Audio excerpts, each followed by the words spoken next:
We are live, I think. Why, when I start unmuting the mic, is there a bike outside? Okay, hang on. I don't know if you can hear that in the background. Can you hear the bike in the background? I'm not sure if anyone can hear it in the background. I can, it's bloody annoying. Right, who is here? Don't know who is here. If you don't know what if you don't know, sorry, what Apex 2 Apex is, all welcome. Normally, I do live recorded episodes on podcasts and put it on Spotify for people to listen to. This week I decided, because I'm enjoying live streaming, let's try something new and let's stream. It's not really an episode of the podcast, it's just a chat. If I can try to get interaction with random people and let's talk about motorsport in general, all sorts of motorsport questions. If I can build an audience up and interact with them and create a live chat, some debates, whichever, that'd be wicked. It's fun doing this Spotify pre-recorded, but I also want to try and build up a live audience, as I just said. That being said, I do have some topics to speak about. I didn't really think this through though. Puta mierda. Hi Pav and your mum. How are you doing, Pav and your mum? Do you have any questions, Pav and your mum, about motorsport? We're limiting the questions to motorsport, right? Let's have a chat. Let's really get involved about our deep, deep feelings of motorsport. I didn't think this through though, Pav, properly, because I realised behind this screen here, I need to show something. And I don't have that. Yeah, motorsport as a whole, mate. I've got the podcast planned to record and release tomorrow while I'm off work, so I thought let's try and do... Because, you know, pal, I've been doing 2 episodes a week, and it's kind of overkill doing 2 in 1 week, where I can do one long one on a Thursday. So I thought I want to do the other one early on in the week as a live thing. If I can build up an audience for a live chat, let's do it. Let's talk about batteries. What questions about batteries do you have, mate? I know where that's going. Did you think... I saw everyone did a post about... you know, the in MotoGP is concessions, but in F1 they're doing this little to help the ones with the bad engines. Effectively, what it is, help the ones with the crap engines. I forget what it's called. ADOU, is it? F1 ADOU meaning additional development and upgrade opportunities. Wow. Deficit to 2% to 4%. The struggling manufacturers is granted 1 additional engine upgrade. This is like playing, you know, the F1 game where you decide what you do with the R&D. It's that. Deficit over 4. The manufacturer is granted 2 additional upgrades to help close the gap. No way. Can you see if I stream this? No, you can't. Hooray. What do you mean by that? Under F1 rules, the FIA tracks the performance of all 5 power units using an ICE performance index. The system is designed with specific thresholds based on how far a manufacturer lags behind the class leader. So if you've done a crap job, you get further help. Which isn't awful, actually. Why is that showing on the screen? Hello, go away please. I don't want you there. Let's go on, more questions about batteries. I love the battery talk. We might as well get into it because we have Canada, this weekend. So we know what we're going to have to do. I don't have questions. So you... Okay. Fine. You just popped along. Do you know what? I respect it. I just like to rage bait. It didn't work, mate. It didn't work. It did a little bit. There you go. Do you know what this ADOU... Have you actually looked into this thing? ADOU.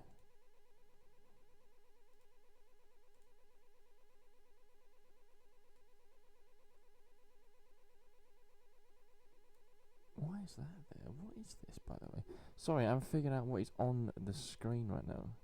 Yeah, I want to remove you. There we go. Just show me this, thank you. What are you doing that for? It's not a BOP, though. Here's a question for you. Has F1's development been positive since, let's say, 2014? Well, development in terms of what? Because F1 have done some... I've just headbutted my mic.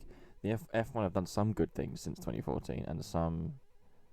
many not good things. Cars and regs. Okay, let's break that one down, shall we? Is there a picture? Can I get a picture of the cars throughout the years?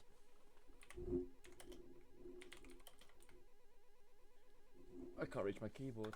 F1 reg changes 2014 to... What year are we in? 2026. I want pictures. I want pictures of the cars. Because some cars... The problem is they haven't made a good bundle of cars, right? That's the issue we have. This, right? So if we go from... You say 2014. 2014 cars were the equivalent to, like... Do you remember the 2010 season where the cars were a bit odd and no one really knew what to do with them? That was 2014, but then 2014 had the mess of the new engine regulations, which we're still paying for now because of the hybrid engines. But anyway, it's a different conversation. There we go. Look, so they changed from 2013 from the beautiful V8s to 2014. So this was already a major step in the wrong direction, but it's a step they made nonetheless. So 2014 and 2015 were kind of similar. 2014 had those weird noses, didn't they? I can't remember the nickname of the noses. So 2014, 2015 were kind of, they were okay years. The cars weren't the best. 2015 cars were better than 2014. 2016, I think the cars were actually quite impressive. That you could get a decent amount of racing. The only problem, people look back at it now and you say Mercedes were so dominant, it made it look dull, which is true.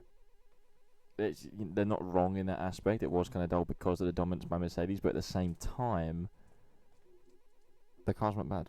I didn't like the, if you remember, the smaller, tiny, weird rear wings. Yeah, these weird. These, look at this. Look at that. God, see, that is a machine. That looks like the 1982 Brabham. That's a machine. That's a proper car. I didn't like this 2009, this one, but I didn't like these rear wings. But okay, they're not the worst cars in the world. 2016, 2017, they moved to the wide cars, didn't they? They really focused on aero, and they moved to the wide cars. Obviously, still the hybrid engine, but they moved to the wider. I remember the rear wings were huge. The front wings were huge. I remember the size of the front tyres in 2017 were absolutely wham. There we go. That's 2017, isn't it? Oh, that's 2016 because of the rear wing. Can I have a 2017 car, please, without having to search it? No, I'm going to have to search it, aren't I?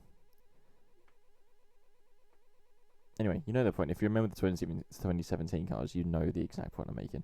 They weren't good. The people always look back fondly on that era of cars. 2017, 2018. They tweaked it slightly in 2019. So 2017, 2018. People look fondly on these ones because of the lap records and the speed of the cars and what they could do, blah, blah, blah. Yeah, the racing was crap.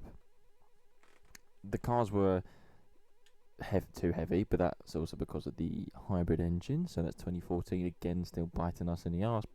But the cars were also, they gave off an obscene amount of dirty air, which, as the years went on, only got worse and worse. And I remember in 2018, yes, it was, they had the championship fight in 2017, 2018, I'm not going to call it a fight. The first half of the season were championship fights with Mercedes and Ferrari. But, I mean, it wasn't really wheel-to-wheel racing, was it? It was more it was track dependent, specifically those. It was more that this car worked here, and this car worked here, the Mercedes was better here, the Ferrari was better here. Great. Wasn't really my favourite era, but the cars, especially over a qualifying lap, the cars were mega, and that was the most impressive sign there. But you got better racing with these cars than you do now. So then we go to 2019, and I remember they tweaked some of the aerodynamics in 2019, so I think they simplified, or they were beginning to simplify the front wings and the barge boards. If you remember, the barge boards in this era was obscene. They were ridiculous. Looked very impressive, but were ridiculous. Were spaceships alone. And I remember they held some of that back. 2019, 2020, and 2021. They went on the front wings first. They took away some of the front wing aspects first before they went to the barge boards on the floor. But 2019 again was similar to 2018. The racing, I think, was a bit better. You had some more winners in 2019. I think Max won 3, and then Hamilton won, God knows how many. Bottas won a couple because he didn't win any in 2018. Ferrari, Leclerc won some. Seb won 1, wasn't it, in Singapore, I think. So you had a mixture of winners in 2019. 2020, similar car to 19. That's when Mercedes produced probably the best car ever made. So, you know what you can do about that. Again, racing kind of crap.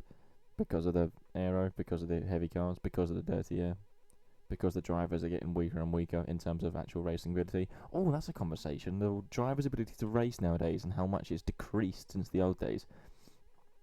But again, 2021, we all know from was Verstappen v Hamilton. But again, think of a wheel-to-wheel racing. It wasn't. Every time you went wheel-to-wheel, you'd crash with people because the cars couldn't. They gave off that much dirty air. So 2022 was a step they had to make for the aero they went then. Good evening, Ben. Hello, son. Welcome to the conversation of Formula 1. Ben, this is any question you have about motorsport in general, just ask away. This is what this is. Imagine a podcast episode live without any direction. At the minute, we're talking about the regs. 2022. Oh, what was the name of the 2022 regs? A ground effect, sorry. Doi. The ground effects reg, they had to go for that direction in 2022, I think, because the 2021 regs were kind of dull in terms of racing, and we'd have 5 years at this point of. Not 5. 17, 18, 19, 12, 5 seasons, 4 years, whatever. So like the usual podcast episode, yeah, baby. Yeah.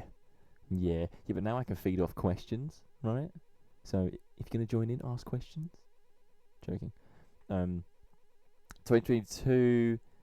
The cars had potential, I think, in 2022. I think they just kind of went in the wrong direction at some point. But 2022 produced somehow more dirty air than the era before. That's because they didn't really figure out. I actually think they went down a direction. Do you remember when in 2022 cars came out and they were porpoising and the bouncing was that heavy?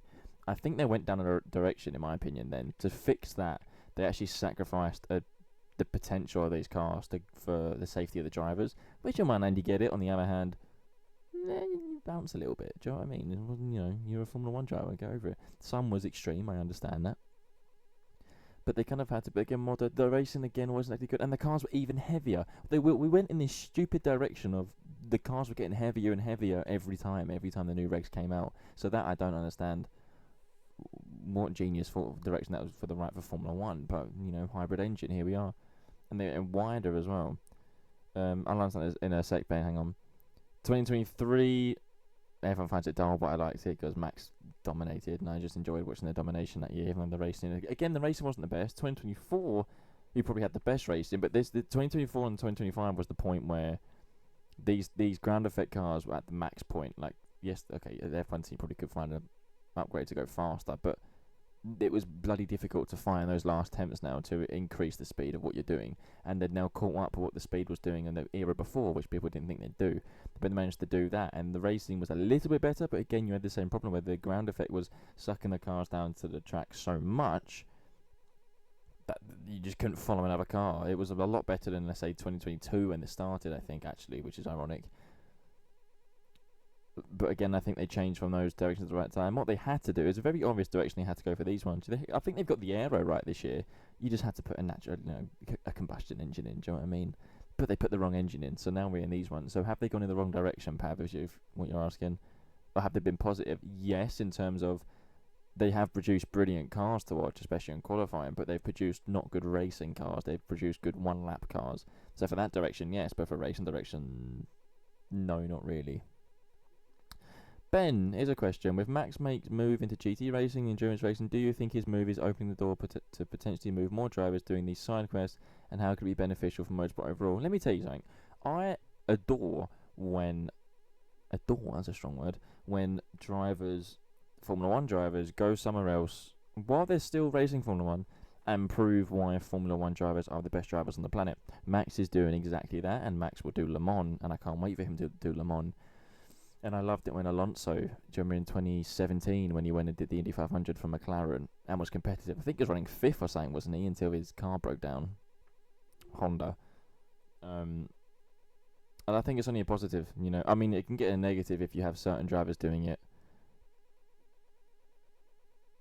When Max announced Le Mans, we have to go. Mate, I want to go Le Mans anyway. Max there or Max not there, I want to go Le Mans. But if Max is there, I'm definitely going to go Le Mans. If we can get tickets, that is. James wants to go to Nürburgring, which I'd be down for. But what was I saying? Oh, yeah. It's a negative when you have some drivers go into that side quest and they're bad, and it's a very bad look, but also sums them up. Not naming any names, Lance Stroll. But it's good when what I like seeing is you have the top drivers of Formula 1 proving, lads, we can away, mate. If we go Le Mans away, a load of yeah. I mean, I'm down either way.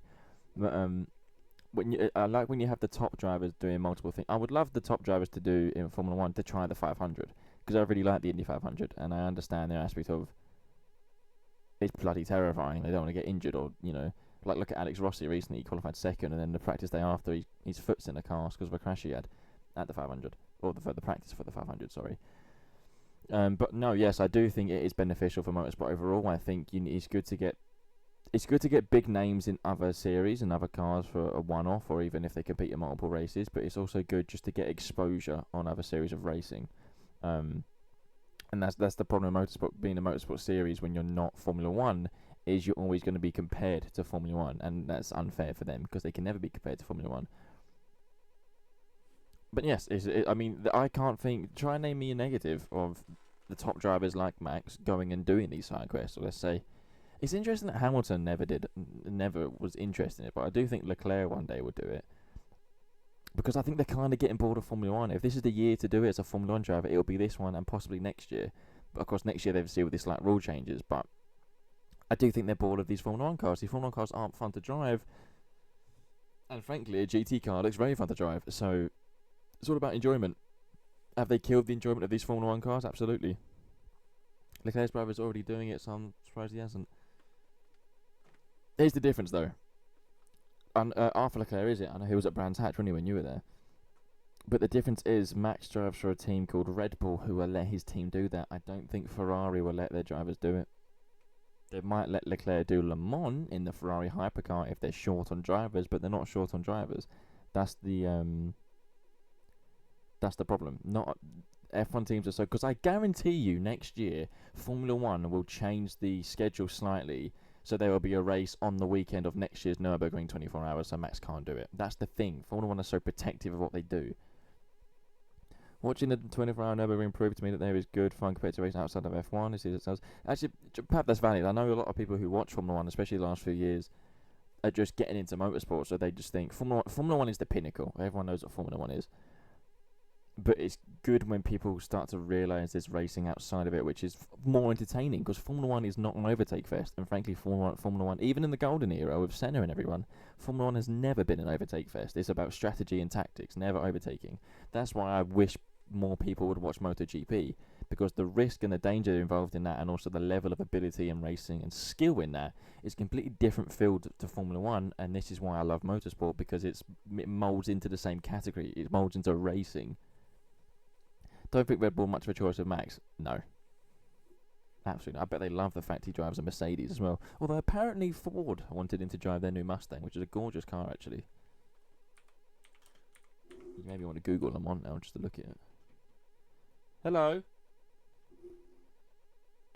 Someone's knocking on my door.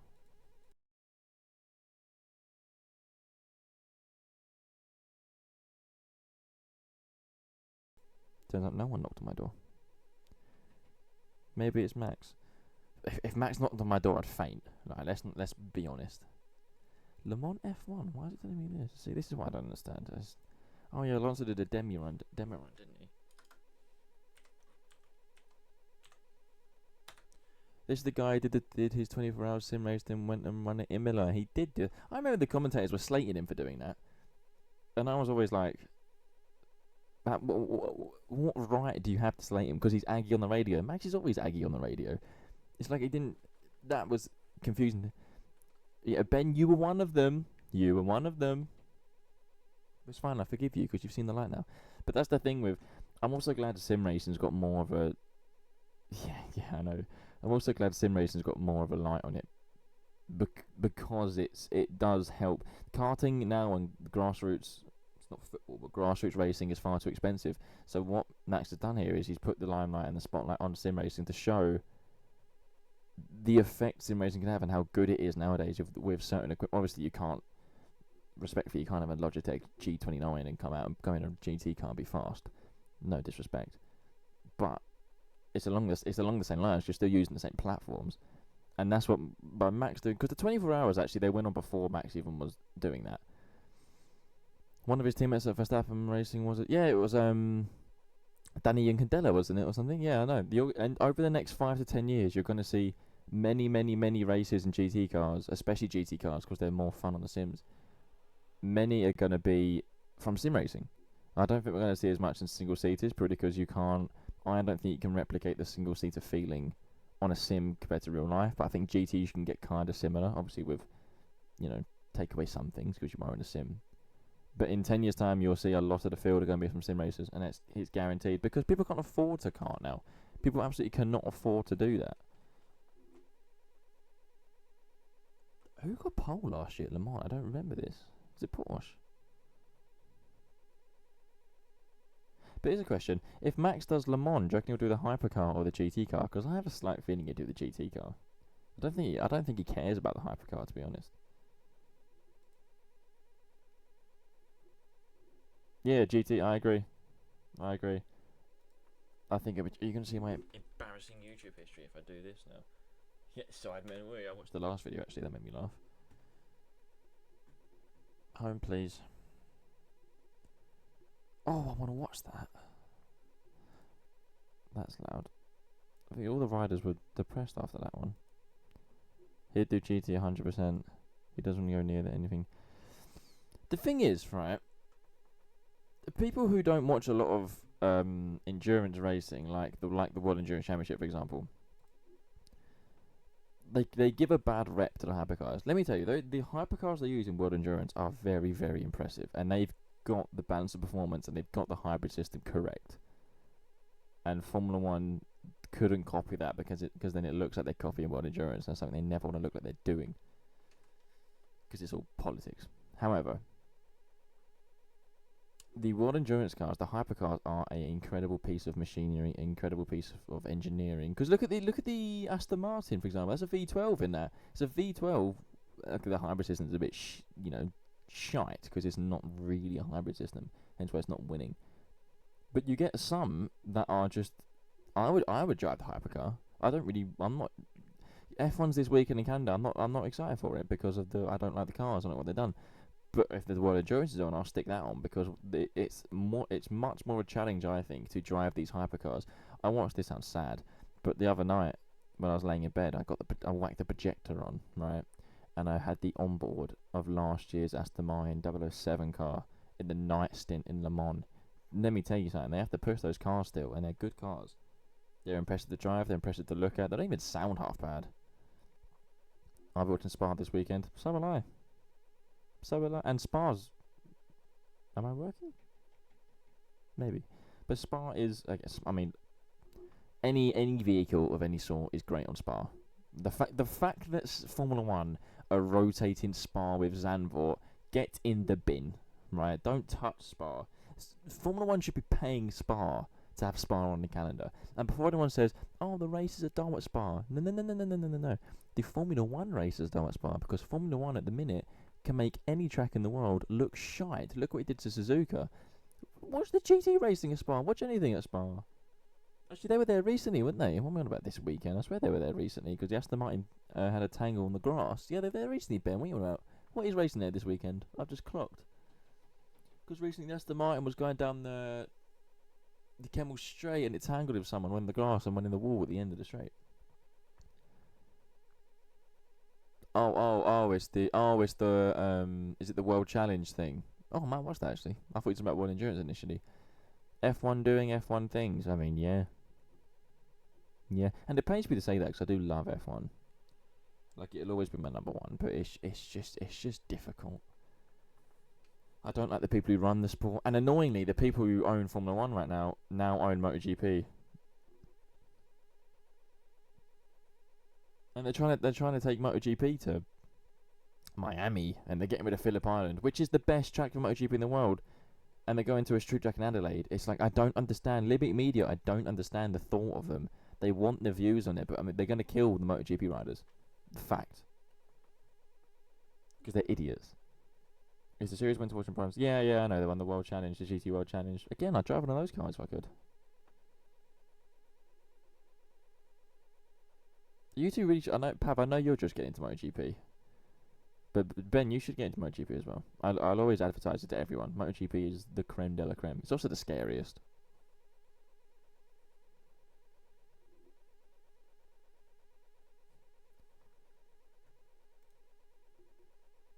I don't know what. Is this when? Yeah, this is when he flew in the air, wasn't it? Is it here where he flew in the air? Yeah, that's crazy. Do you know what's mad about this clip is? You see him correct the car beforehand. That's the mad thing. He said he turns in too early, an inch too early. But you see he actually does a wobble the car, which then puts it off balance for this bump to then fly in the air. And I just think that's crazy. MotoGP for me is too entertaining. It defies the laws of physics. Yeah. Yeah, MotoGP are also the bravest athletes on the planet, and I will die on that hill. And I think it's pure. Do you know what? I'm not the biggest fan of the bikes at the minute because there's too many things going on with the bikes. If we go into this weird accent, you got the ride height devices. There's a lot of electronics. You got the aero, and I don't like that. Well, thankfully next year they're taking away the ride height devices, which is good because I hate them. They're dreadful. Get rid of them. They look cool. Like again, engineering wise, it's a perfect piece of engineering for a bike. If they're into a drag bike, but for racing, get rid of them. They're awful. And actually dangerous, very dangerous. Tyre pressure was the best decision ever made. Don't get me started on that bloody rule. Do you think it's mad how Iagura gets a 3-second penalty for taking out a Costa, but Joe Mir gets a 16-second penalty for having his front tyre 0.004 under? What? That's a 16-second penalty. Like it made a difference anyway. Anyway, okay, fine. I got triggered again. What was I saying? Before I ranted about the penalty system? Oh yeah, the bikes. Too much electronics. So you got the traction control system, the anti-wheelie, the engine braking, the ride height device. As I say, get rid of the ride height device system. Keep some electronics because you need some nowadays, but dial it down slightly so it's more. Back in the case, Casey Stoner. I just almost died on oxygen. The Casey Stoner and Rossi days when it was much more rider orientated and rider talent and rider control on the bike. Bring it. I think it needs to go slightly back to those routes. Again, markets will dominate. 2013, for example, and 14. Look what he did. And 15, and 16, and 17, and 18, and 19. Just look at 2019. There you go. That's when the aero started to come in. Actually, strip back a lot of the aero. I think there's too many bloody wings on the bikes.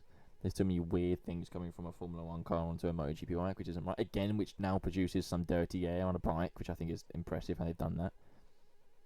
And next year they're going from a 1000cc engine to an 850cc engine, which again isn't a bad thing. Actually, the thing is they're going to Pirelli tyres right now. They're Michelin, so you're going to think, oh, they're going to be slower. Not really. It's still going to go 210, 250 mile an hour. But they're going to have more cornering speed, which is also slightly dangerous at some tracks like Catalonia, which we just went to with turn 5 and turn 12, because the cornering speed on the bikes is going to be higher, which again is ridiculous, but also is going to help because the grip they're going to have. Might as well remove them super bikes and just race on Boris bikes at this point. What do you mean? Might as well remove them. Do you mean what super bikes? Or you just slate in my opinion on getting rid of electronics and emoji? Not all electronics, some. Oi. I'd love to see Marc Marquez on a Boris bike. I'll be honest, I would love to see Marc Marquez on a Boris bike.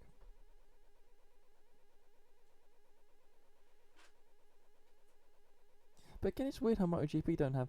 I don't understand why they don't. I mean, I do understand because the teams block them, but they don't do like F1 used to do. The F1 used to have an annual karting event.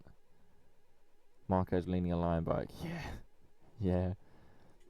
F1 used to do an annual karting event. You had Senna and Prost and a load of names in it, and Arnoux. Can you imagine now if the motorsports did like F1 did an end of year team karting event, MotoGP did an end of year team mini bike event, same with World Endurance, NASCAR, IndyCar? It'd be hilarious, I think. Also, ego shattering.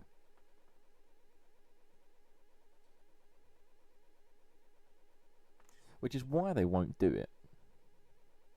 Which is a shame. And also sponsors won't allow it, which again is a shame. We're letting sponsors control. Wow, actually sponsors have always controlled motorsport, let's be real. Let's be absolutely real with that one.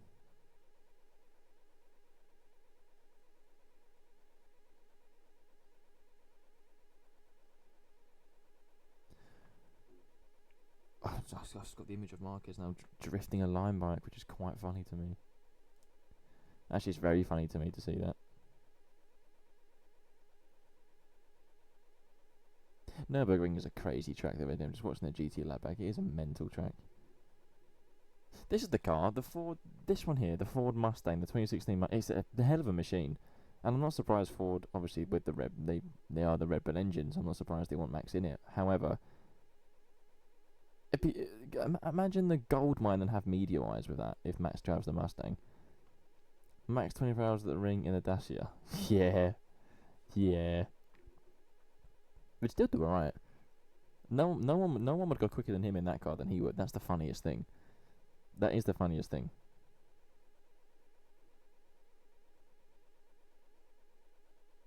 See, people like Ben don't watch MotoGP, and now I'm just thinking of Marcus on a bike.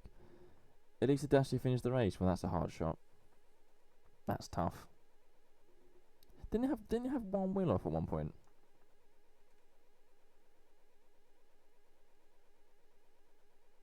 Or have I made that up? No, it did, didn't it?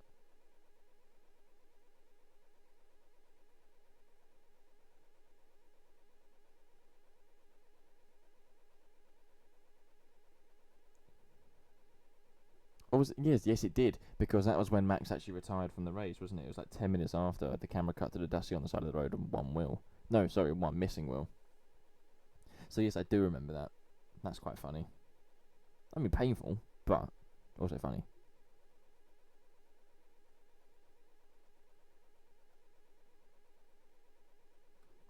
Well, of course, come on, Ben, and Ben, I know you got a dying question. You love to talk about Formula One. Give me your, Pav, I know you got loads of them, but give me your like most controversial takes on racing. Could be any sport. This interests me when people have wild takes, because I want to know why. Like, don't just give me this because it's to rage bait. Yeah, don't just do it to rage bait though. I want, give me why. Why is it no longer? Is that controversial though? Saying F1 is no longer the pinnacle. I think it's hard to deny. Well, wow, it'll always be the pinnacle, but it's just at the minute it's not showing why it's the pinnacle. But why?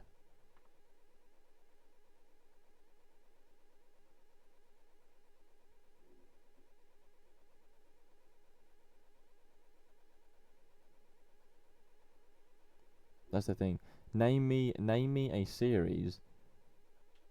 Also, when you say pinnacle, what do you mean pinnacle of? Do you mean motorsport in general, or do you mean single seaters? Because again, that's a different conversation.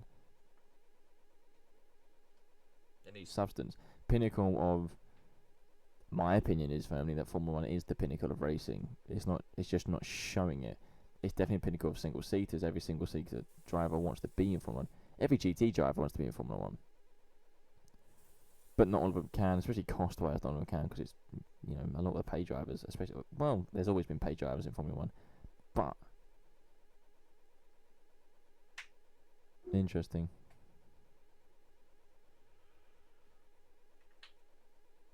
But the thing is, you can't just say this is not the pinnacle because of the engines they've run. Because if that's the case, then you could also argue if that's your take, then it lost the status of being the pinnacle in 2014 when it brought in hybrid engines. But then if you look back at series now, WEC has the hybrids. IndyCar runs hybrids now. The only thing that doesn't run hybrids is bike racing. And thank God they don't either, because that would be a tragedy if they do.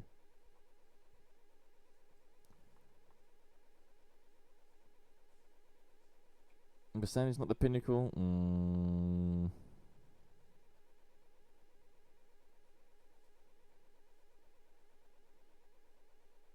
But there's just none. There isn't another series that can be above Formula One. There isn't another series that can be bigger than Formula One. That's the thing. You can argue it, and everyone would argue it at some point, because it's still. You don't have to watch it weekend in, weekend out to be the pinnacle. Like, there are some times I'd rather watch this GT racing. I'd rather watch World Endurance. And actually, going back on the question from what Ben said earlier about the other drivers doing side quests, seeing the likes of Rossi in the GT car, which at some point is going to come across Max on track, which is funny. It's a commercialised piece of dross that has long lost its way. It's gone from racing in the most competitive way, team innovation, no way to push itself to the limit, to now being bland, fake, pandering to the world, leaving hardcore fans lost and forgotten how to put. Only to put episodes out on Netflix. I can't actually disagree with that. Do you know what? They're all fair points. That it has lost. Bland is, I'm not sure. The racing's bland, but when you look at the engineering side of things, it's definitely not. But then, as fans from the outside, yes, we look at it being racing. the pandering does get to me, but they want a certain audience, don't they? And they want the Netflix clips, and that's very obvious. They want the Netflix clips with how they do things. Do you think that there are decisions that are made from the stewarding to influence how certain images look and how certain clips look? The engines and batteries is secondary to everything that's gone on for the past 20 years. But what do you mean by that, though? Because if we're going back 15, 20 years, we're back in the V8s. The V8s came in mainly in like 2005, 2006. So you're saying you want to go back to those ones when, yes, the racing was better, but then we still had problems. Like the only reason the racing was better is because we had refueling. No, that's a wild take. Actually, the racing was better in general because the cars were lighter. But we still had refueling, and the argument was in those days, in the mid 2000s, refueling is what makes racing feel a bit fake because one's got heavy fuel when it has to be slower than the other one with low fuel. I'm only going back to around the time when I started watching. I can't really say anything about the 90s or early because I wasn't even born.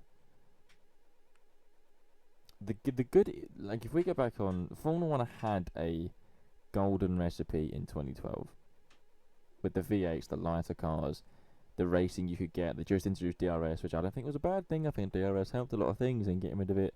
I don't know why people were so excited to get rid of it. But 2012, and also 2012 we had KERS still, which was the slight introduction to that sort of kinetic energy. But I think they had and the tyres then could fall off a cliff as well. You had to know how to take care of tyres, and you could also push tyres at the same time. Also, they don't help. The tyres nowadays in Formula 1 don't help at all. I think they're dreadful. Absolutely dreadful. You can do 70 laps on a medium tyre, but you can't push it a little bit in a lap because you'll overheat. What? Go away. But the Pirelli had the good recipe in 2012 and 2013.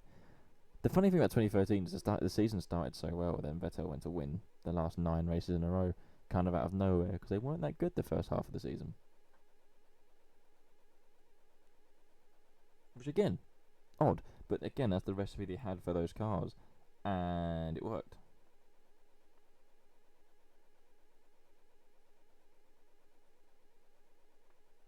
And then they brought in the hybrid engines and it went downhill from there. But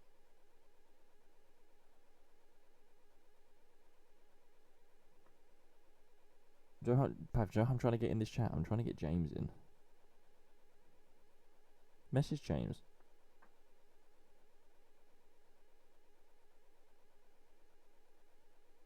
Message old Jimmy James because he loves a GT talk. Yeah, I'm trying as well, but he hasn't answered me because he loves a GT talk because he's been doing a set of course at the Nordschleifer recently because of course he has, because why would he be at work? He's too busy writing books about dragons. Join my Twitch stream. Ben, where have you gone? I want Ben back. And Ben's wild takes of... What I like about Ben's takes on racing is it's so like... He's so innocent, you know. He's just an innocent man. Excited to see the world.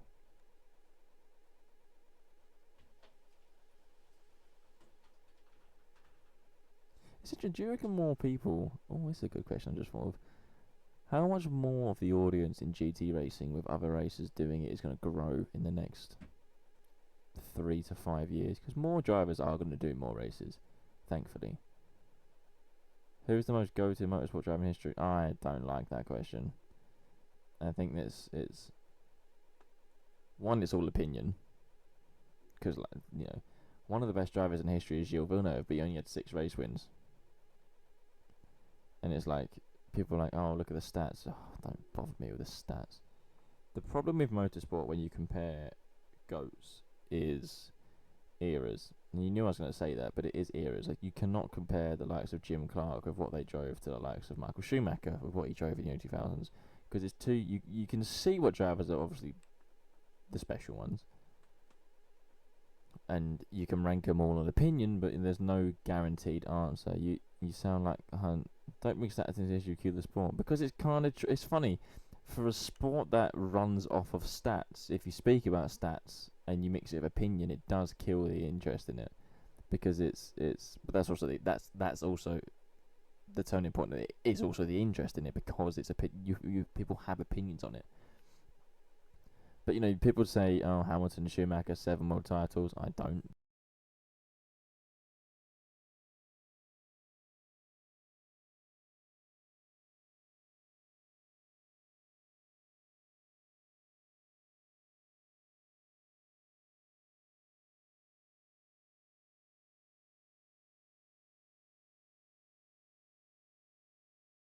Yeah. 8, 7, 8. What do you mean sound gone?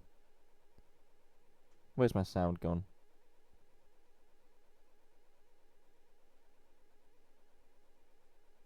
What's my sound doing?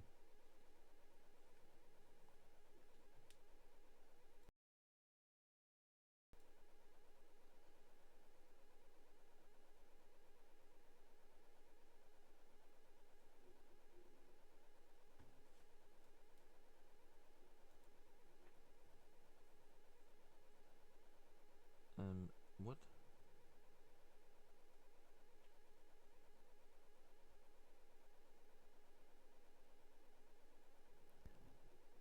I think it's back. I don't know what happened then. Did my sound go or did my stream go? Because I can tell you one thing, I didn't do anything. I heard a click and then the sound died. I got no idea. Is it back now? Why am I getting an EA thing pop up? Go away. Is it back now? I guess it's back now because you're replying. Yes, hello, hi. Where did it cut off? What was I saying? Ranting about Jim Clark. Who's the goat? Pedro De La Rosa. Next question. The thing is, again, that's the problem with that conversation is you can't. I don't understand when people can. Ricardo Rosset, damn, that's a shout. Luciano Berti, god damn. But you can't. I don't understand when it's impossible to compare eras. You can't compare what drivers are driving now. Because if you asked me what quality of drivers are better, it's the ones in back in the days. It's the one who drove the brutal machines. Because now I think the drivers are gifted, yes, but they're also gifted in what they drive. The cars, the Formula One cars they drive now, are the easiest there's ever been to drive. Look at the old clips of the 90s. Look at the clips of the 70s if you can find any. There's a famous clip of, I think it's Fangio testing. I don't know where they got the onboard from, but you see the size of the wheel and what he's having with the drive, and it's like, I don't think drivers nowadays could even get in these things and drive. There was a clip of, again, Behrman was talking to Prost, and Prost was sitting in his MP44, and he was like, oh, you have 3 pedals. I don't think a lot of the young drivers coming out there could drive a single-seater with 3 pedals with the clutch there. I really don't, because they grew up with sequential gearboxes. They grew up with the clutch on the wheel, the paddle. They didn't have the right foot brake in here and tow it. So I don't think they stand a chance actually against the Dodge. I think the likes of Senna and Prost and Berger and that and PK in that era would rip them to shreds. Yeah, that's the one for Fangio. He was testing. I can't remember if it was a Maserati or an Alfa Romeo or something then, but they wouldn't stand a chance nowadays against them. Not a chance. And Fangio got kidnapped as well, and still came back and won a few races. You could, you say that. I say that you could do that now because the drivers aren't being pushed with the cars they're driving. That's my issue. Actually, that's my main issue with the sport. The drivers aren't being pushed. They're sweating after the race because of the G-forces. Yes, not because it's not challenging to drive. Nowadays, when they say the car's so difficult to drive, it's because it's understeering. Okay, there's no fight back in the world. The car's not trying to throw them off like they would back in the day. The car's got enough aero and enough load in it to control the torque. For any skeptics, Senna on board at Monaco, Kareem. Yeah, I mean look how they have to drive those cars. Now look at the onboard. the onboards at Monaco now are impressive because the speed they carry in the corners. But I mean, they still to me look sluggish. Why you go through swimming pool fast? Great. But look at the bit of Casino Square. It's not, it is what it is. Look at the clip of Senna going through Casino Square with one hand on the gear stick. And he one-handed it around Lowe's hairpin as well, which I think is just...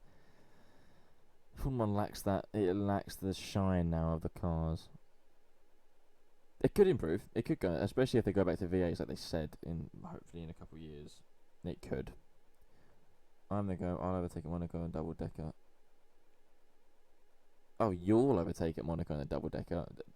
I've never actually seen an image of a double decker in Monaco. That's quite a thought actually. I don't know. Well, it's not London, is it? They're not going to be a double decker in Monaco. But now this is racing. Oh yeah, now Ben pops up when he hears a double decker at Monaco. Go on, who you two answer Pav's question. Who's your goat? And why? And if you had a list of drivers, which drivers in history, Yuji Ide, shut up. Which driver in history, Yuji Ide wouldn't get through turn 1 in the double decker. Which drivers all combined could win a 20-man grid double decker race? Imagine a double decker going up at Rouge. That's something to try on a Assetto Corsa. That's quite a funny thought. Or Blanchimont, or Pouon. Imagine a double decker in Pouon. Takuma. The funny thing about Takuma Sato is he was slightly crap in Formula 1, but he's gone on to win 2 Indy 500s, which you can also sums up the field in the IndyCar. Even though I do like IndyCar, but it sums up the. Even Marcus Ericsson has won the Indy 500. No disrespect to Marcus Ericsson, but come on. He wasn't great in Formula 1 now, was he? How long? He was in 2014 in the Caterham, and he lasted 2014, 2015, 2016, 2017, 2018. Was he sacked at the end of 2018 and then went IndyCar? I think he might have been sacked at the end of 2018 by Sauber. I think I'm correct. So that's Takuma Sato, a 2-time Indy 500 winner. Which, you know, is a feat on its own winning the 500. But again, the 500 is also a lot about luck and chance. It's difficult to win because of the bravery it takes and you need to be accurate.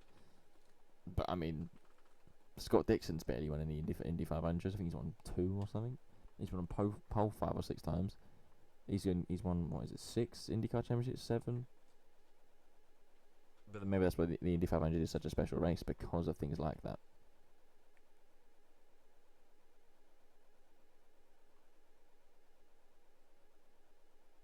I need a camera. I can't do these things without a camera, so you can just look at me. Question for Stan and Ben. What was the one driver that was super talented but never got the chance to prove themselves?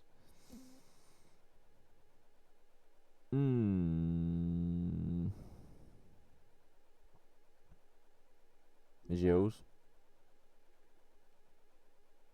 Prove yourself in what way? Because Gilles never had a. Well, no, he did once.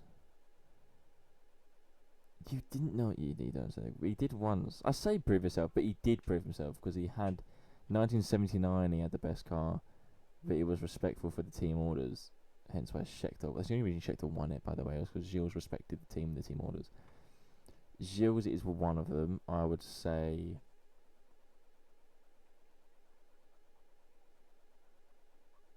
I'm trying to think of niche answers. Putting up names that people forgot existed. I think Pascal Wehrlein. I do think Wehrlein was very good when he was in Manor, and he was scoring actually points a couple times in the Manor. And then they ran out of money, and he signed for Sauber, and his career went into Formula E since then. So less about that, the better. But I think if his career went in a different direction, he would have been good in Formula 1.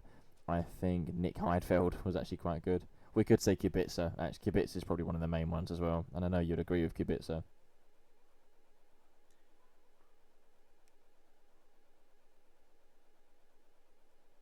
Yeah, I knew you'd say. Well, Kubica was going to go Ferrari, wouldn't he, if he didn't have his crash?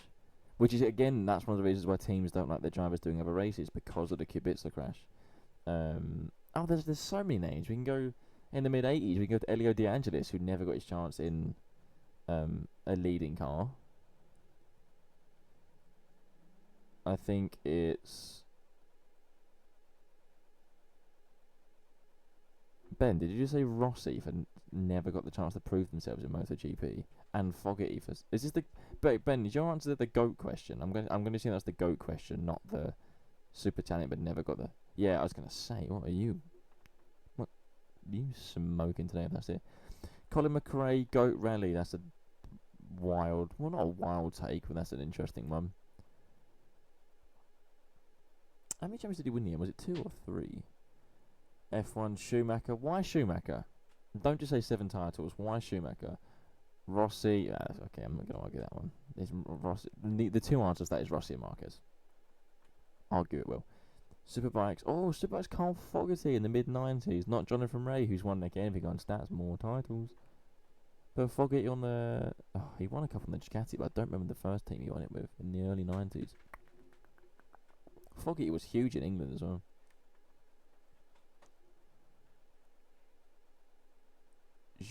All viewers stream. Hello, bot. Thanks for that, mate. Throw Jean Lacey in this conversation.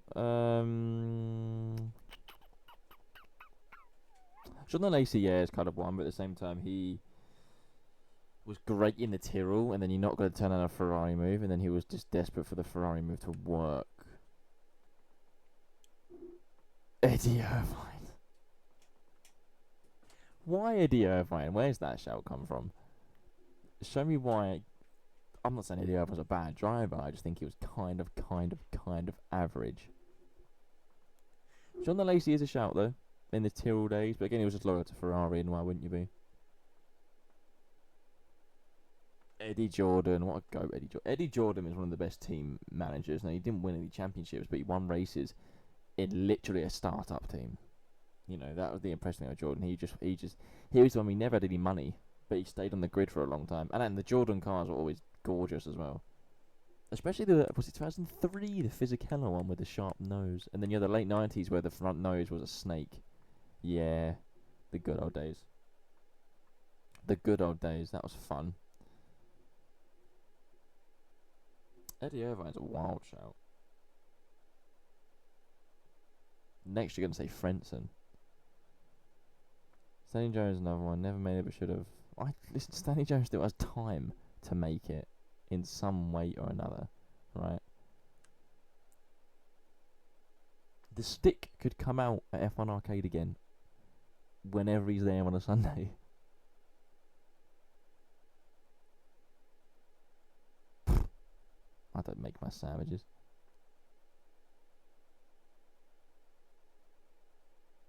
Where's James? James hasn't answered me. I feel like he's just ignoring it. But no, Pav, I think Kubica wins your driver, never was. But again, as I said earlier at the end, just Stefan Beloff is another one. Stefan Beloff died in 84 or 5, might have been 85. In a Rouge, actually, he died at Spa. Well, tell him to grow up. He's old enough to say no.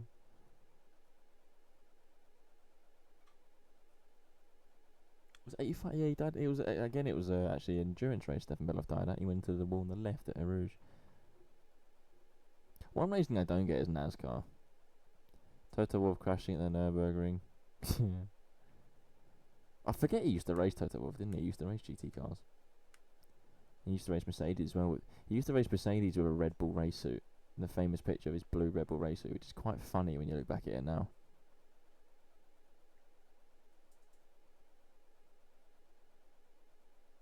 I just don't. The thing is, the first feeling I just don't understand. I understand a lot of forms of racing, right? Bubba Wallace. I understand a lot of forms of racing. NASCAR is one I don't really get the thrill from it. I mean, I haven't watched many of it. I can't lie. I've watched a couple of Daytonas. Lightning McQueen is the GOAT of NASCAR. Yeah. Yeah. Ka-chow. What a film. Well, what a film the first one is. The next two are kind of... The third one's actually decent. The second one is utter dross. We are talking about kid films, yes. We watched Madagascar the other day.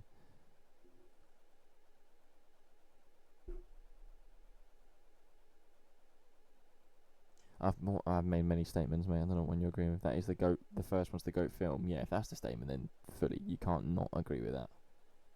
You really can't. Go on, best racing film.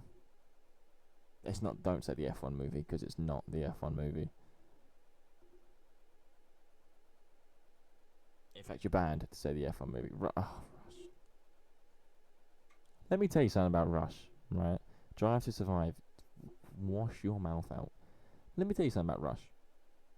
Good movie. I'll give it that. It's a good movie. As a Formula One movie, there are things it can improve on. Like every race is a Brands Hatch, for one. When he's testing, when Lauda is testing, yeah, Le Mans 66 all day long, Le Mans 66.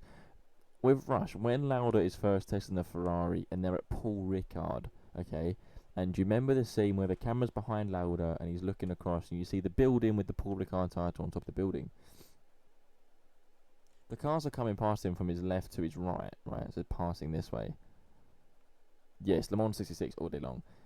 If he was standing in this point at Paul Ricard, the cars should be coming the other way around the track, so I don't know why they're going backwards.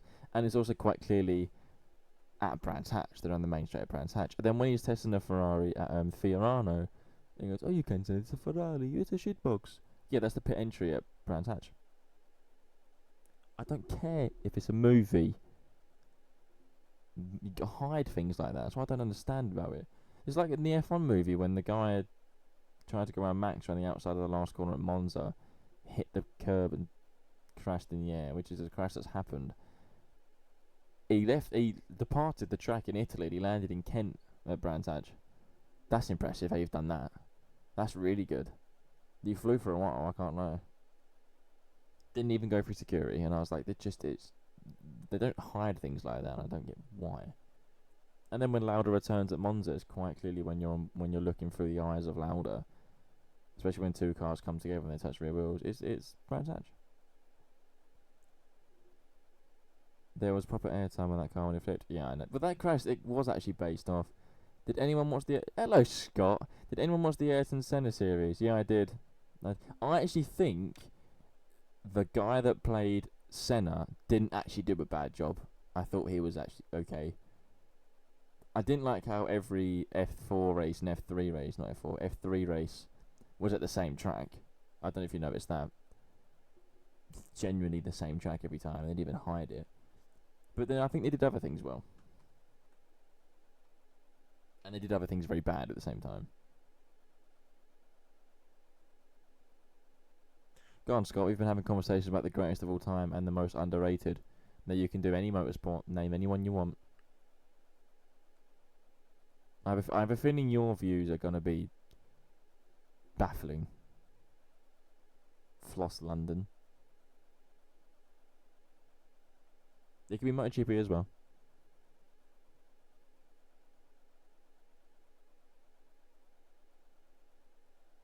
What's your thought?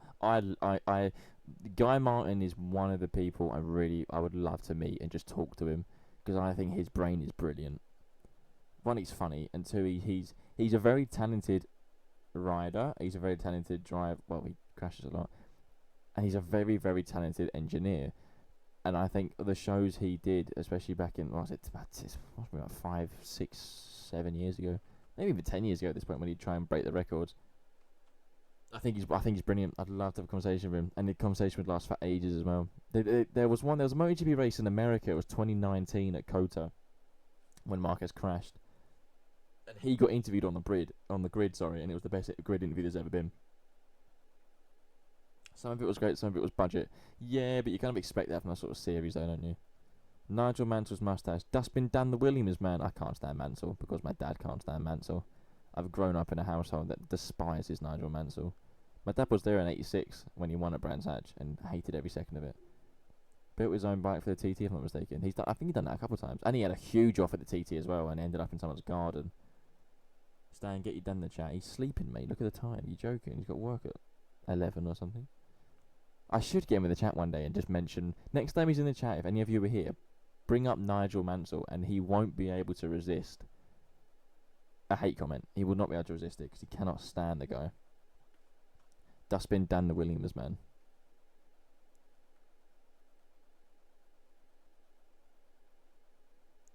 He'll do it, and it'll make me laugh as well. It really will. Scott, there you go. Ben mentioned what Superbikes earlier. Do you think Carl Fogarty is the World Superbikes GOAT? No, I know you were a World Superbikes mid-90s boy.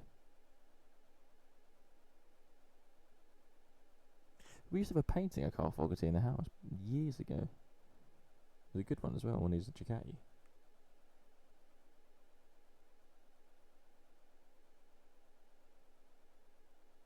Yeah, Ben, I think Guy Martin's also doing a attempt to reach the highest speed, highest land speed on a custom built bike. And I think he's got to hit like 400 something miles per hour, and he's been trying to do it for a couple of years.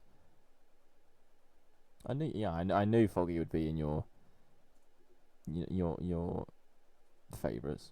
I think he was in everyone's British favourites, wasn't he? Along with good old Neil Hodgson. Stan, would you say the Isle of Man is the most dangerous race? Yes. Simple. Yes. I love the Isle of Man. I love the TT. I think the bravery it takes. I'm also amazed it's still a thing, because it is brutal and it is so Stone Age. But I do like it. There are the fatality side of things which you have to look at, and it happens every year. Although last year it didn't happen. Last year I think was the first year where it didn't happen.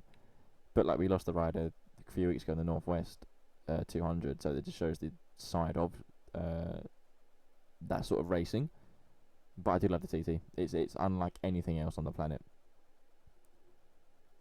Good cup and job is good, and yeah, Guy Martin. He's a lorry driver, isn't? No, not a driver. He's a lorry mechanic. That's his job, a lorry mechanic. The health and safety hasn't reached the island yet. Yeah, it's baffling. I'd love to go, actually. I really would. There are some corners. It's crazy how they do it and what they're doing.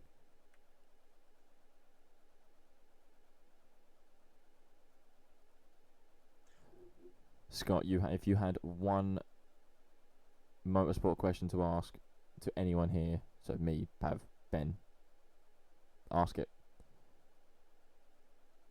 Yeah, but it's not even that. Do you know what? It's not even the bits. The thing with the Isle of Man is, obviously everyone sees the bits with the brick wall and curves. It's when they go up in the little mountains bit and you see the scenery and they're just bombing past at 195 mile an hour, 190 mile an hour, and it's like, if they go off, it's the difference. Colin Edwards, Castrol Honda. Good old Colin Edwards. Although the fact that he never won a race in MotoGP is quite sad, because I used to like Colin Edwards. Do you remember in 2006 when he was racing in that stunning yellow Yamaha, and he came into the last chicane in the last lap racing Nicky Hayden, and the camera cut and you see Hayden come out the corner and you just see Edwards upside down on his bike going into the wall? It's the closest he ever came to winning a MotoGP race. He was also Rossi's teammate in Rossi's peak, which was harsh for him. But yeah, the thing with the Isle of Man is, when they go up away from the brick walls and the houses, it's when they go up in the mountains and you think, if they lose the front here, they're falling down a cliff.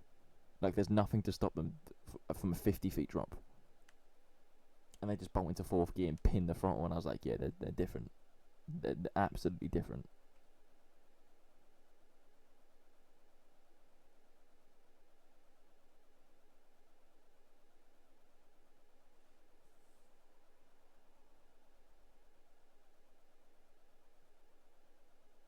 I remember those old bikes.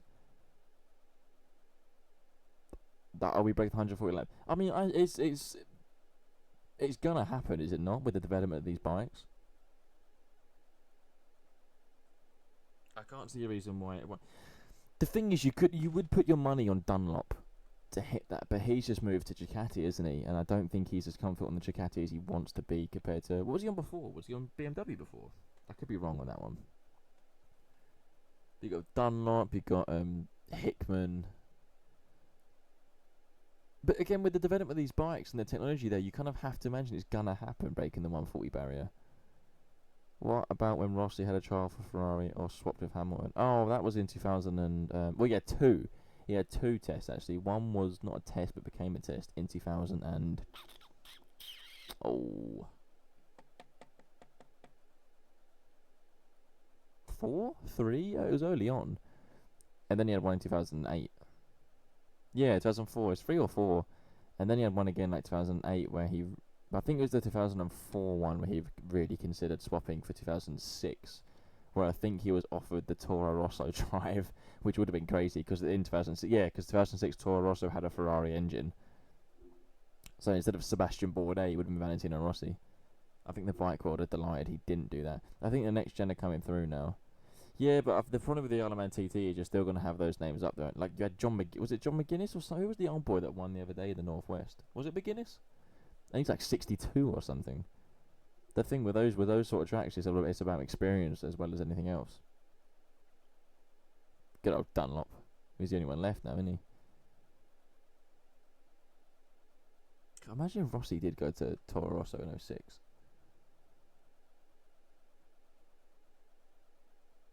What would have happened to MotoGP if Rossi did leave in 2006? You would have had.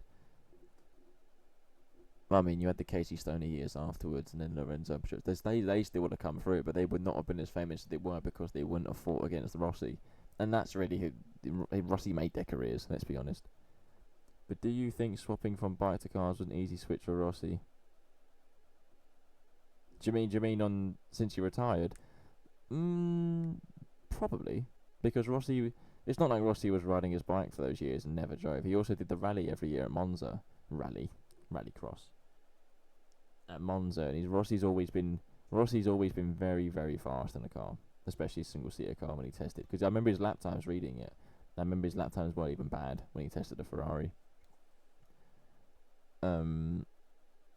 So I don't think it was that difficult for him because it's something he never stopped doing. I think maybe the GT cars were a bit different because he didn't. I don't think he.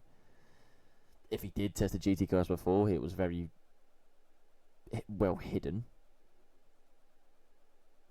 But I don't. There are some drivers and riders where they're just if it's got wheels and an engine, they'll be good, and Rossi's one of them.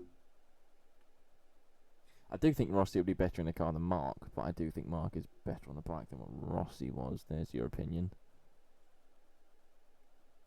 It's funny, I love comparing Marquez and Rossi because it's so controversial and it makes my day. I like doing that.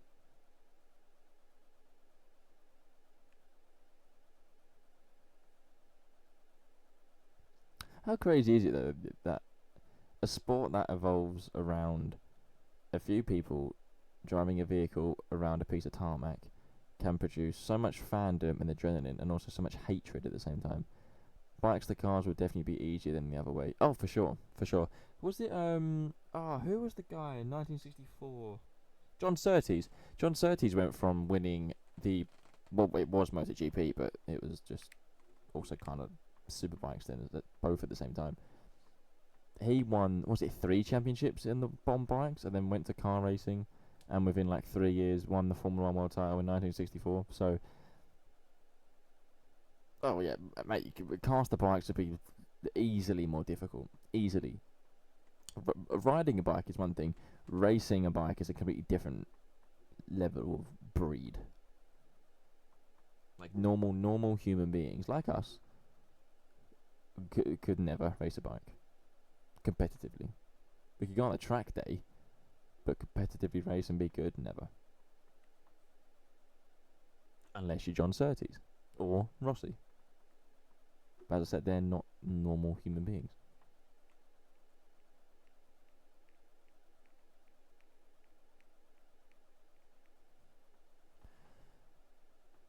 I just realised this has been stuck on this GT screen. I don't know. I'd have frankly, nothing to show on this screen. Absolutely nothing. I don't even know what I can show before I want to take it down. I don't know what they're like.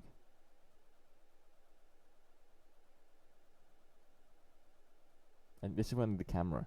Once the camera comes, you'll see my gorgeous face on this screen.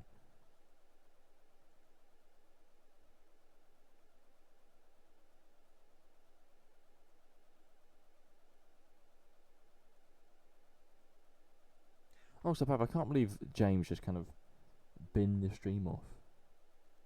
For that reason as well. Shocking.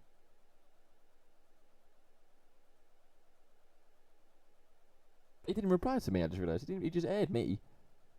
He just aired me. He replied to you, at least. Yeah, he is. He absolutely is. I agree with that. But at least you got a reply. I'm actually quite insulted by that I didn't get a reply.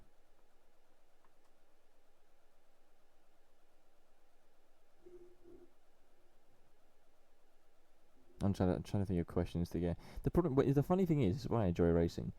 We've got people here who are cars and people who are bikes and people who are both, and it's always funny to try and find the middle. Because normally, if you see the fan base a lot between car racing and bike racing, you often see they very, very, very rarely agree.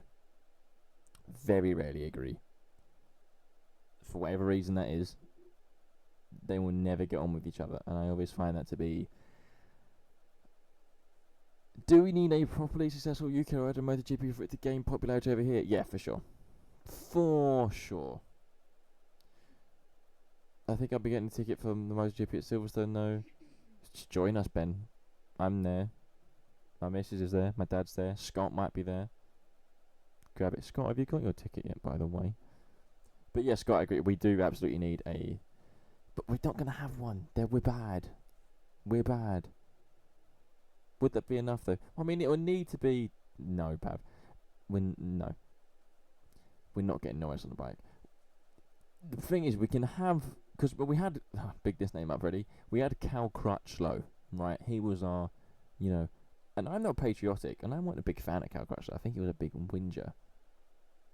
But he was good, and he did it the hard way, because he came from Superstock, didn't he?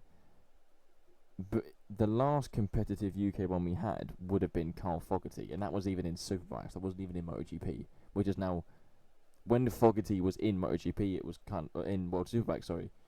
It was kind of the same level, maybe a bit bigger than MotoGP, and the likes of Eddie Lawson. Mick Doohan. Eddie Lawson was early 90s.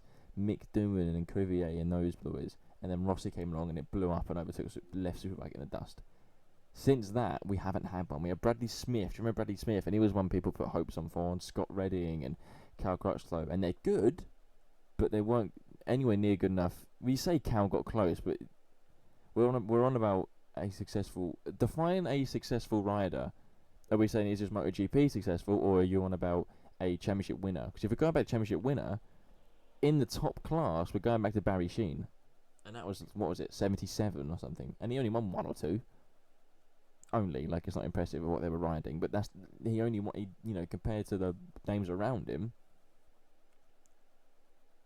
He was with Yamaha Tech 3 and after, I had no idea. Crutchlow went from Yamaha Tech 3, and then he had a very bad year at Factory Ducati in 2014 for a year, and then went to a satellite Honda, and just stayed at the LCR Honda team. And fell off an awful lot. But even if we have a successful UK rider, it then depends on how they then advertise the sport here, because that's also the main problem. It's just not advertised very well at all. Like, Scott, we went to Silverstone last year and there was nothing outside the track there, nothing. And I'm going again because I like watching the bikes and I like watching the speed of the bikes because it's cool and makes me feel cool. But they don't know how to. This country don't know how to advertise something like MotoGP because it's not a sport. Look at the crash the other day. Of course, we don't want to see bunch of fucking nerds. Yeah, I am. And what? They don't want to see those crashes, of course, but a lot of mainstream media now can't stomach that sort of racing, can't stomach that sort of danger, and that's what MotoGP is. We've been nowhere near championship right now. Bingo, nowhere near it. Don't forget, Danny Kent won the Moto3 championship in 2015. We had Sam Lowe's tried. Yeah, BSB is always gonna be a better vibe because it's less political, it's less commercialized. Commercialized, is that a word? Less commercial, less strict in a way. MotoGP is not actually strict compared to like Formula 1, but in the bike world, it kind of is. One major factor is because now it's not accessible to everyone. Back when it was motorsports on main TV, without having to pay extortionate amounts to watch, even be. Yeah, I remember the old Eurosport days. When you had Eurosport was Toby Moody and Julian Ryder. Yeah, the good old days. And then it went behind a paywall to when it was BT Sport and then TNT Sport. But in fairness, TNT Sport is expensive, but when it comes to MotoGP and bikes, they do incredible coverage. Like for racing, they're the best ones. I cannot stand Sky F1. I think for the price they pay and the coverage they do is dreadful. But TNT Sports is. Imagine if MotoGP was on Channel 4. All right, it was on ITV a couple of years ago. I remember because they showed Silverstone. Boom, the British Grand Prix they showed on ITV, and I don't remember if that was the race, but it got suspended because of the weather. Yeah, but I can't stand it. But TNT Sports, their MotoGP coverage is incredible. Paying 60 quid for battery charging, at least they got HBO Max free. Whoa, don't disrespect the TNT coverage. Didn't F1 used to be on BBC? They only showed... Yeah, mate, F1 used to be on BBC for years. That's when they had the chain as the intro scene. It's been years... F1's been on BBC since the 70s to 2012. No, sorry. It had a stint on ITV. And I don't remember. Well, no, I do remember, because my dad went mad. When it was on ITV, they used to show adverts during the race. And that's just diabolical. And I think it was one of the Imola races in 05 or 06 with Alonso and Schumacher. I don't remember what year. And they showed an advert of 2 laps to go, when one was on the rear of the other one. 2008 was ITV, yeah. That's what I mean. The mid to late 2000s went to ITV, and then went back to BBC, and then Sky got it in 2012. In other news, Villa just won the Europa League. Oh my God, Scott! It was a year ago tomorrow we won it, and now we're getting relegated. Who did Villa play in the Europa League final?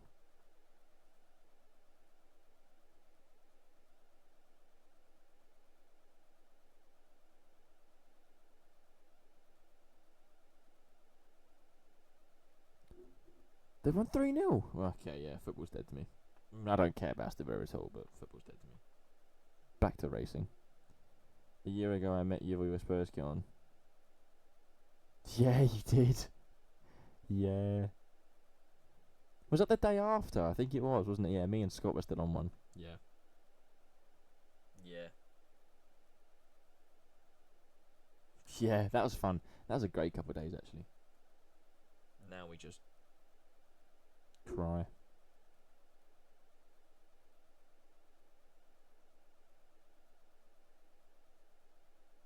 Do you think bike races are...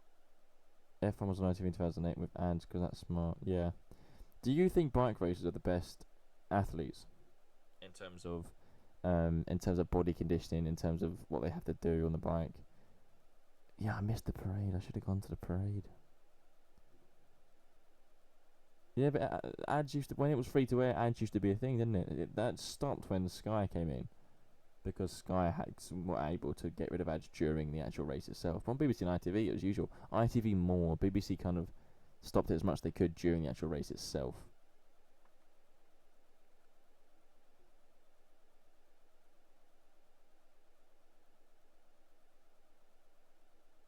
But again, the fact that there used to be ads during the race. Pray on the 31st, you're most welcome. Yeah, shut up, Pav. I'd say they're equally as conditioned as to what, though? Like, who are you comparing the bike races to there when you say they're equally as conditioned?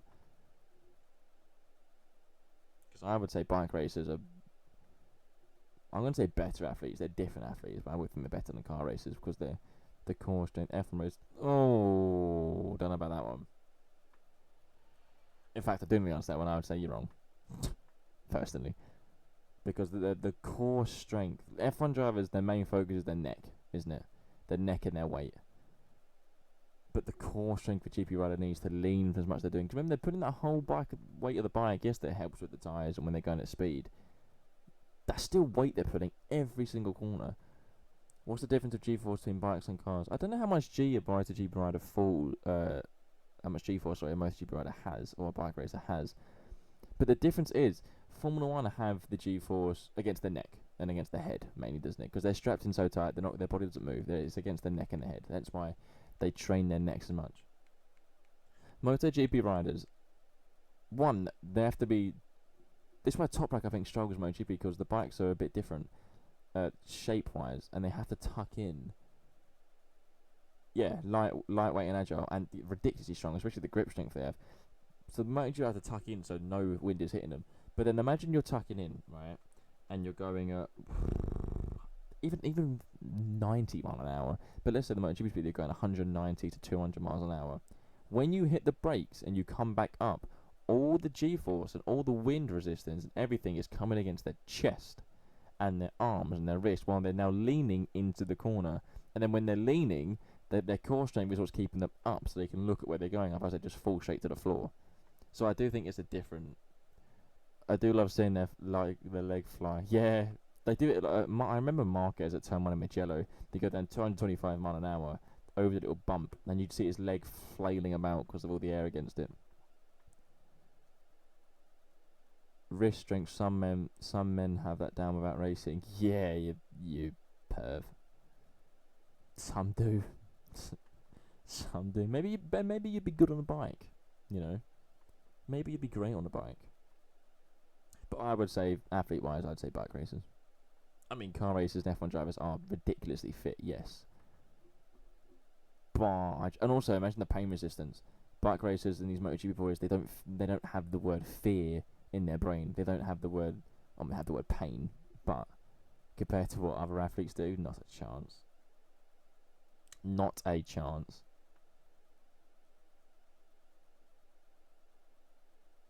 I wish it was more exposed more. I really wish the world of bike racing and MotoGP was just more exposed. The Bunda camera shots, yeah. It is funny. I think Rossi was the first one to have Rossi was the first one to have a message there when he had the doctor. And then since he started doing that and it kind of gained traction, he managed to get some brand deals from it. Mate, I love a Bunda shot for MotoGP rider, don't get me wrong. Yeah, he had the doctor there, and now since then, because before it just used to be the sponsor of the suit, not sponsor, the maker of the suit, Alpine Stars, Dainese or whatever. And then Rossi brought the doctor there, and then people found it funny because he is actually a doctor.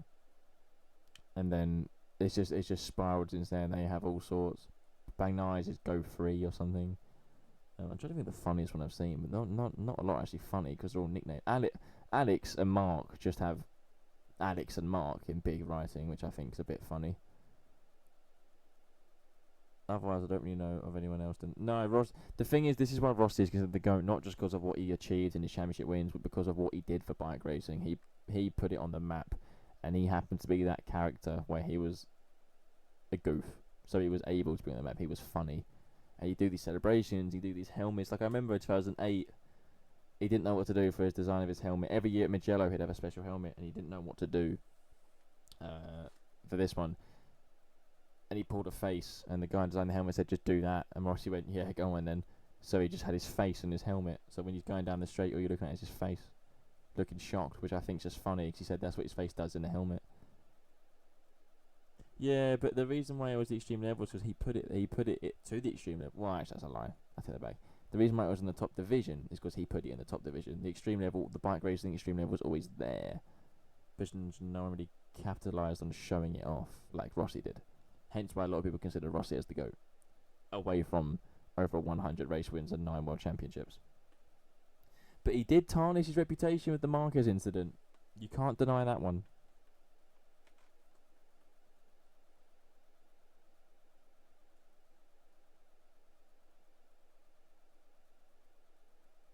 What's the time? 10 o'clock. Go on, have one more. Let's do one more debatable question. But then I will depart. And then I'll do another live stream on Sunday for Canada. Do you think he cares about that though? Yeah. Wait, does he care about how he shadowed his reputation a bit? Or do you think he cares about Marquez? Because I can tell you, he will forever and ever and ever hate Marc Marquez. That's why the Italians hate Marquez.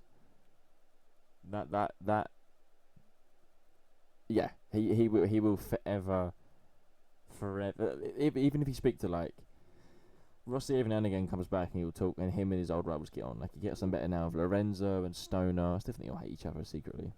Max Biaggi he'll never get on with.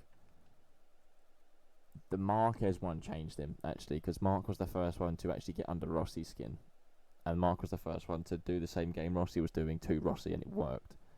And Marc was the first one to come up and actually you could look at and go, he could challenge Rossi's numbers. And if Marc didn't have his arm injury and skipped a few years, he would be ahead of Rossi's numbers in every category. And he'll forever hate him. I mean, that's clear as day. He doesn't even hide it. He can't hide it. He doesn't know how to hide it with Marquez. And it was stupid. You're fighting for the championship. What are you kicking off the bike for?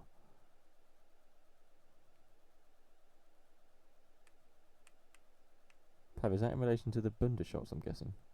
I actually don't know what that's in relation to. I need to put this stream up on YouTube, I just realised, and then actually record a podcast episode to go more in depth for MotoGP tomorrow. Because I'm not working tomorrow. And then have that out tomorrow. Oh. It's hard work, this. It's hard work. It's honest work. But, alas, I will leave that one there. Leave them there. Hopefully soon I'll have a camera hooked up, which will, make things feel a bit more interactive and can do more. Maybe this weekend. I'd hope it's this weekend, but I'm not. I also hoped it was last weekend, but it never got delivered, did it? So hopefully there is a camera soon. I know you lot do anyway, in the stream now and in the chat, but I need to say it anyway, just so people who watch this back, if they do know the plugs, they know to follow Apex to Apex Podcast on Instagram and on Twitch, which is Apex to Apex Pod, and Apex to Apex Podcast on Spotify. You won't see me tomorrow, Pav, mate, because I'm not working, but thank you for being here. I'll do more of these.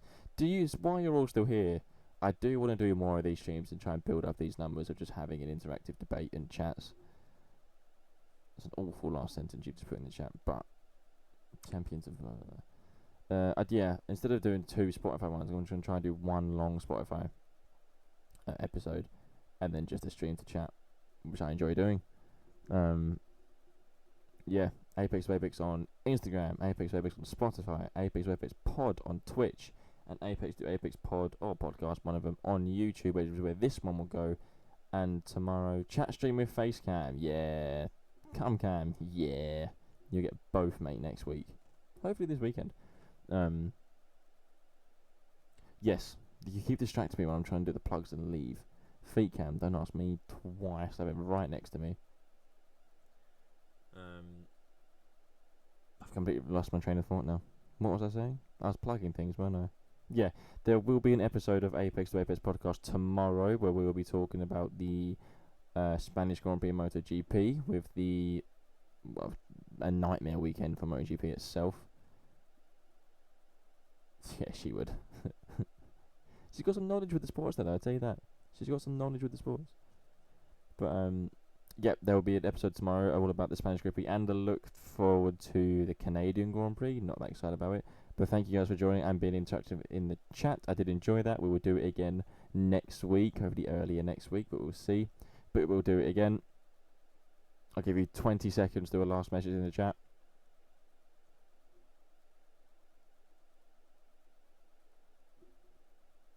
Why are people joining? Why are people joining now when I'm leaving? You could. Okay, you don't mean that one. The people joining now, you could have joined like an hour and a half ago and joined in the fun. 5 more seconds.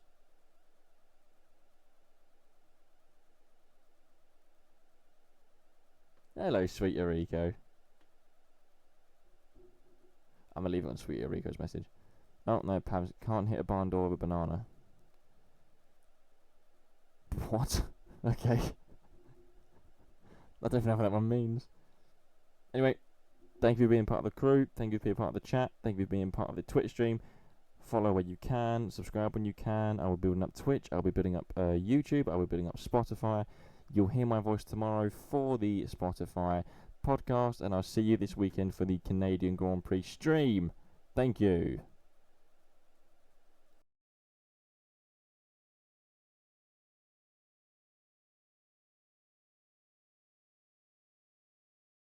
Pav. Why?